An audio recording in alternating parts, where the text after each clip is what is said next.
Yes, Baylor 3894, you are correct. And so let's go ahead and get into it.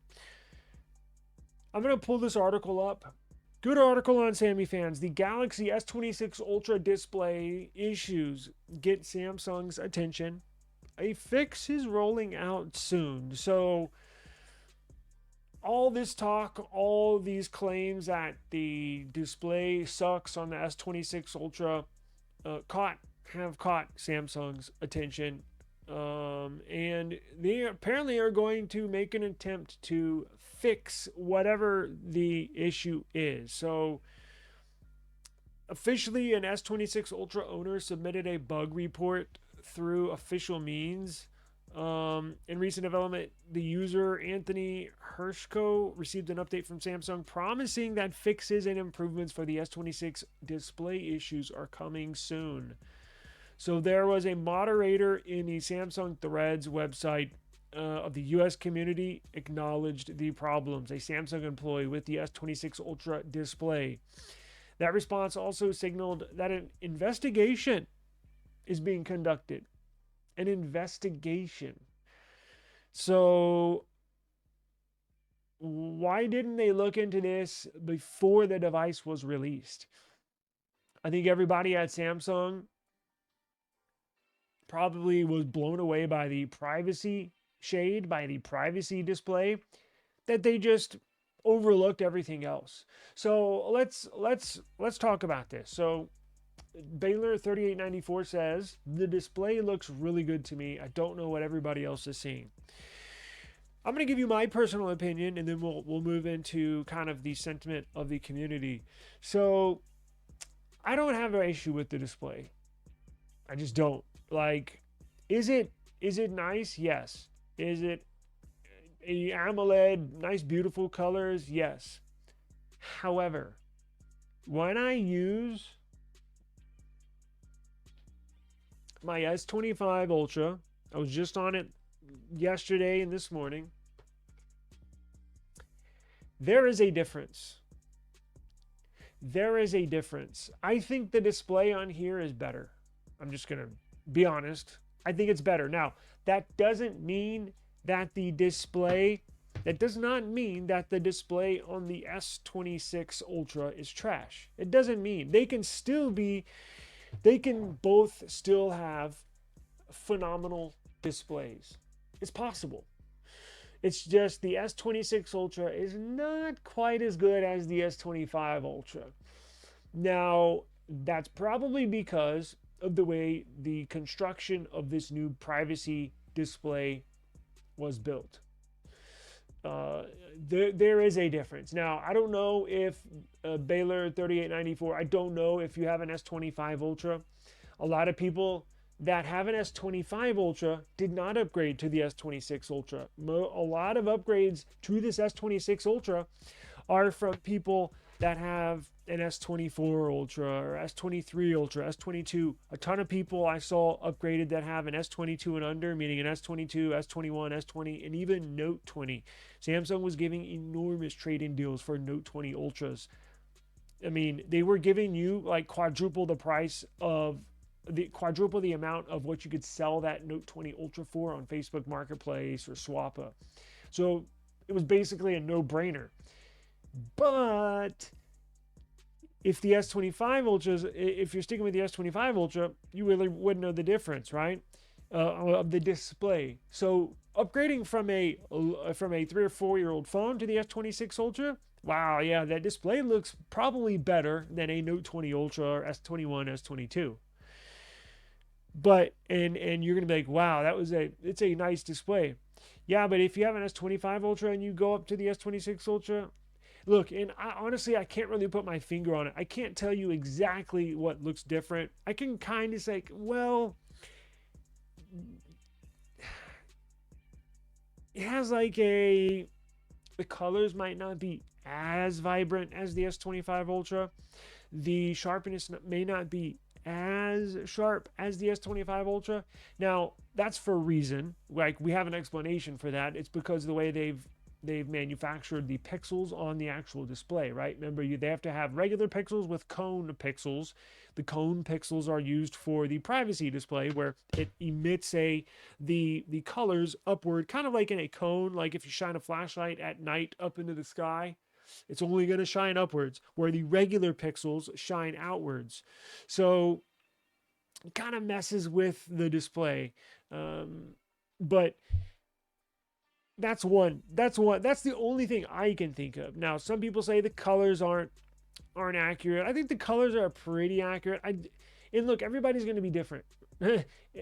Again, what affects me might not affect you, vice versa, or what you think is wrong with it may not be the same thing what I think is wrong with it. But what the two most things that people are saying online that they have an issue with this S26 Ultra is the flickering and distortion. Now, the flickering is due to PWM management. They haven't, Samsung has not addressed PWM for years. OnePlus typically is the very best phone. If eye strain is a big deal for you, you get headaches whenever you switch to a new phone, especially this S26 Ultra, you might want to get a OnePlus 15. They're typically the very best with PWM management. Samsung has yet to address this, and they're going to attempt to in this so-called display fix in this upcoming update. The other issue is distortion that people are talking about. Now, distortion, I don't really know what they're talking about. I'm guessing they're talking about the pixels, the cone pixels, the regular pixels due to the privacy display. I think that's what they're talking about. I don't really know. The other thing is the anti-reflection sucks this year. It took a big step back from the S25 Ultra. Now, an update's not going to fix that. That's a hardware issue thing. And to be honest with you, I don't know what they can fix with an update. Yeah, I think they might be able to tamper with the flickering a little bit. They might be able to adjust that a tiny bit. But the distortion, that seems like a hardware issue because of the pixels, right? So I'm not really sure what they can address, but they said they are. Now, what we don't know is when this update is going to hit. I don't know if this is going to come at the beginning of April here in a week. I don't know if it's going to be tomorrow. I don't know if it's going to be in a month from now when we start rolling into May, June, July. I have no clue. They just said they're going to address it and they're going to issue an update soon. So, I I don't know. But they've acknowledged that it might not be as refined as last year's flagship. So at least they've admitted there's a problem, right? That's generally the first step, is admitting you have a problem, right? But so they admitted it, and we will see where this goes. I know a lot of people that did not upgrade to the S26 Ultra. This is specifically why, because of the display.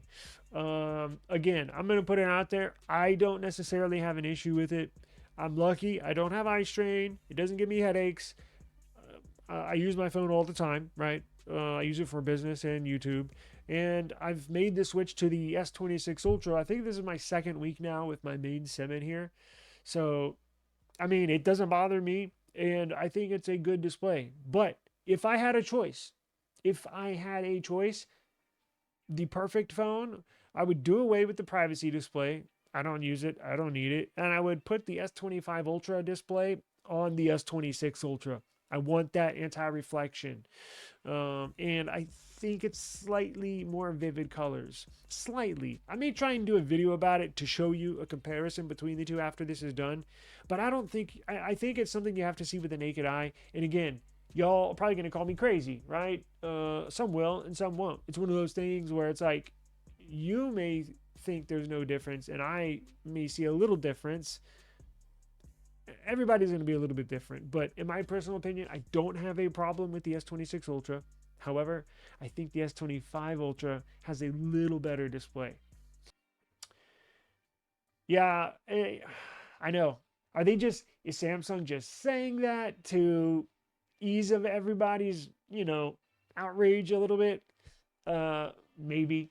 I mean, it wouldn't be the first time, right? Oh, look, we know there's a problem. We're looking into it, and we will issue an update to address those issues, right?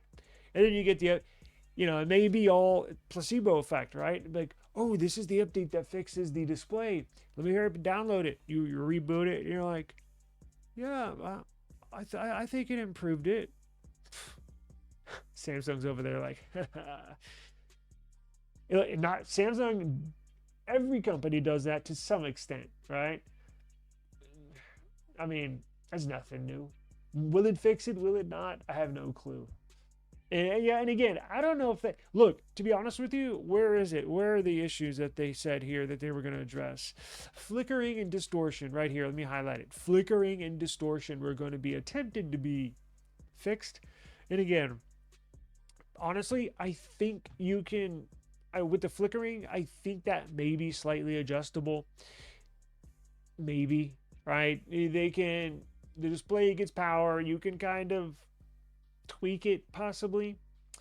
But distortion, I don't know. I don't think you can tweak that because that's a hardware issue again with those pixels, the privacy shade pixels, privacy display pixels that are in the cone environment. And then you have the regular pixels. Where on the S25 Ultra, you just have regular badass pixels, right? It's like we were so looking forward to this display, this new M14 OLED panel. I've been talking about it for like 2 years. And I didn't know they were putting a privacy shade in there. I didn't know they were putting modified cone pixels in there. I thought it was just going to be regular old display. And then when you heard about this privacy shade, you're like, wow, that is badass. How'd they do it? We have no clue. And then we find out how they do it. And they're like, well, now you see that the downside of that is it's, I guess, enables some quote unquote distortion. It's just not, it's hard to put a finger on. And I don't want to be rambling, but I think some of you know what I'm getting at. And again, does the display suck? No. Right? It's actually a pretty good display, but is it as good as the S25 Ultra? I personally don't believe so. You just got the OnePlus 15. Nice. The screen in comparison to the S25 Ultra is not black when off. The reflection is huge, especially when you have dark content to watch. It's a huge difference. Yeah, the S25 Ultra screen, and look, in the display, the screen, the glass with the anti-reflection is awesome. And the AMOLED display that sits under it is a 2-year-old display that's on the S25 Ultra. That's why we were looking so forward to this S26 Ultra. I thought you were going to get I thought you were going to get anti-reflection 3.0 and freaking this badass AMOLED display. But it turns out privacy shade screwed up everything. So, yeah, no, the OnePlus 15 has a really good display as well. I just wish more companies would implement anti-reflection. It's in Apple's attempt at it. I'll give the Apple credit for attempting it, but it's just not as good as Samsung. Well, it's not as good as the S25 Ultra. It's probably on the same level as the S26 Ultra now because that took a step back. But the anti-reflection on the S25 Ultra, pretty badass. But I wish OnePlus would, well, I guess they're not going to do that anymore, are they? But more companies would implement anti-reflection. You don't understand why the S26 Ultra has that little milky touch. The screen is not that clear like the S25 Ultra, and the blacks are not that beautiful black like on the S25 Ultra. Damn Samsung. Yeah, I don't want to repeat myself, but everything I said in the last 15 minutes addresses your comment. I think that exactly puts everything in perspective and kind of encapsulates what I was talking about. You can blame the privacy display. It screwed everything up. Let's see. Can you please tell me about the ergonomics on the new S26 Ultra in comparison to the S25 Ultra? People say rounder corners and slimmer, it feels better or smaller. Yeah, so what I can tell you in regards to this S26 Ultra compared to the S25 Ultra, it's nicer. It's much nicer to hold. It weighs less. It's thinner. It's lighter. And in my opinion, the Ergonomics, it's a little more rounded corners, as you can see there. Whoops, let me straighten them up. Much more rounded corners. It's thinner and lighter. It feels better. I picked up a Pixel 10 Pro XL yesterday, and it felt like I was picking up a brick, a literal brick. The Pixel 10 Pro XL is one of the heavier phones you'll find. The iPhone 17 Pro Max, one of the heavier phones you will find. The S26 Ultra, pretty light. Now, is it like the S25 Edge? No, that S25 Edge is like picking up a piece of paper. However, it's much nicer to hold, much nicer to hold in the hand. It's much nicer to pick up now. So this could have been like an all-time great if they just didn't screw up the display. It has a phenomenal CPU, GPU. Cameras seem a little better, but look, Samsung's never been known for having the best cameras. I think what did DxO mark? I think they listed it because I was looking up the Oppo Find X9 Pro the other day when we got news that they were going to sell them here in the US. And I was like, damn, I wonder where the S26 Ultra is rated at. They have the S26 Ultra at like number 25 or 24 in the world. It's like, really? So, look, the cameras are, it'll do type of camera, but you're not going to be blown away by this camera. They supposedly let 30% more light in the sensor. I put a video out. Of course, it was in the middle of the day, so you're going to have bright light in any picture. So maybe I need to do a photo. Maybe I'll do that. I'll do a photo comparison between the S25 Ultra and S26 Ultra in low light conditions. So it may look a little better in low light conditions. But if they just didn't jack up this display, and I say that kind of tongue in cheek, right? It's not bad, but it's just not as good as this. But if it had this display on this phone, they would have hit a home run. Now I know their sales are very good with this, but in my opinion, this display is a little better. But it's a good phone. I'm not saying don't buy it. Certainly purchase it. I'm using it as my main phone, and I'm going to be keeping it in the rotation until my Nothing Phone 4a Pro gets here. But, you know, and you have the S21 FE and S26 Ultra. The display of the S21 FE looks better to you. More vivid colors and more enjoyable. Interesting. Well, that's when's the last time I had an FE? I had a, you know, it's weird. Some phones are like that. I've had so many phones I can't put my finger on. I want to say it was like a mid-range phone, but it had like one of the most beautiful AMOLED displays on it I think I've ever seen. This is a couple years, and I'm not going to be able to pinpoint it, but I remember thinking that. I was like, how does it might have been the OnePlus 13R. I can't remember, but I was like, how does a $500 phone, to me, look better than the latest flagship phone? I was kind of blown away. I was like, wow, this thing looks freaking awesome.